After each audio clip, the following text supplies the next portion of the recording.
श्री गुरु तेग बहादुर जी सिखों के 9वें गुरु थे। विश्व इतिहास में धर्म एवं मानवीय मूल्यों, आदर्शों एवं सिद्धांतों की रक्षा के लिए प्राणों की आहुति देने वालों में गुरु तेग बहादुर साहब का स्थान अद्वितीय है। तो आइए जानते हैं उनके जीवन के कुछ पहलू।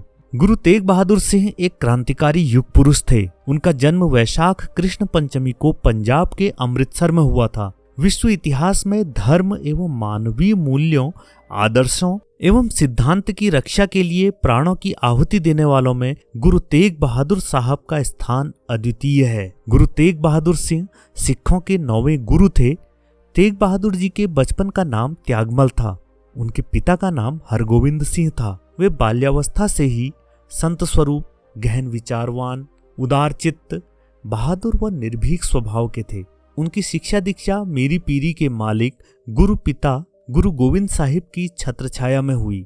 इसी समय इन्होंने गुरुवाणी, धार्मिक ग्रंथों के साथ साथ शस्त्रों तथा घुड़सवारी आदि की शिक्षा प्राप्त की। हरिकृष्ण राय जी सिखों के जो कि 8वें गुरु थे, उनकी अकाल मृत्यु हो जाने की वजह से गुरु तेग बहादुर जी को गुरु बनाया गया। मात्र 14 वर्ष की आयु में अपने पिता के साथ मुगलों के हमले के खिलाफ हुए युद्ध में अपनी वीरता का परिचय दिया। इस वीरता से प्रभावित होकर उनके पिता ने उनका नाम तेग बहादुर यानी तलवार के धनी रख दिया। गुरु तेग बहादुर सिंह जहां भी गए, उनसे प्रेरित होकर लोगों ने न केवल नशे का त्याग किया बल्कि तंबाकू की खेती भी छोड़ दी। उन्होंने देश को दुष्टों के चंगुल से छुड़ाने के लिए जनमानस में विरोध की भावना भर कुर्बानियों के लिए तैयार किया और मुगलों के नापाक इरादों को नाकामयाब करते हुए कुर्बान हो गए। गुरु तेग बहादुर सिंह द्वारा रचित बाणी के 15 रागों में 116 शब्द श्री गुरु ग्रंथ साहिब में संकलित हैं। सिखों के 9वें गुरु तेग बहादुर सिंह ने अपने युग के शासन वर्ग की निस्त्रंस एवं मानवता विरोधी नीतियों को कुचलने के लिए बलिदान दिया। कोई ब्रह्मज्ञानी साधक ही इस स्थिति को पा सकता है। मानवता के शिखर पर वही मनुष्य पहुंच सकता है जिसने पर में निज को पा लिया हो। गुरु तेग बहादुर सिंह के ईश्वरीय निष्ठा के साथ ममता, करुणा, प्रेम, सहानुभूति, त्याग और बलिदान जैसे मानवीय गुण विद्यमान थे। उन्होंने कश्मीरी पंडितों तथा अन्य हिंदुओं को बलपूर्वक मुसलमान बनाने का भी विरोध किया।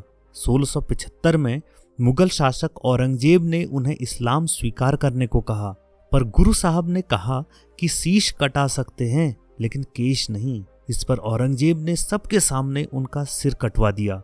गुरुद्वारा शीशगंज साहिब तथा गुरुद्वारा रकाबगंज साहिब उन स्थानों का स्मरण दिलाते हैं जहां गुरुजी की हत्या की गई और जहां उनका अंतिम संस्कार किया गया। उनका बलिदान न केवल धर्म पालन के लिए अपितु समस्त मानवीय संस्कृति के विरासत की खातिर बलिदान था। धर्म उनके लिए सांस्कृतिक मूल्यों और जीवन विधान का नाम था। इसलिए धर्म के सत्य शाश्वत मूल्यों के लिए उनका बलि चढ़ जाना वस्तुतः सांस्कृतिक विरासत और इच्छित जीवन विधान के पक्ष में एक परम साहसिक अभियान था।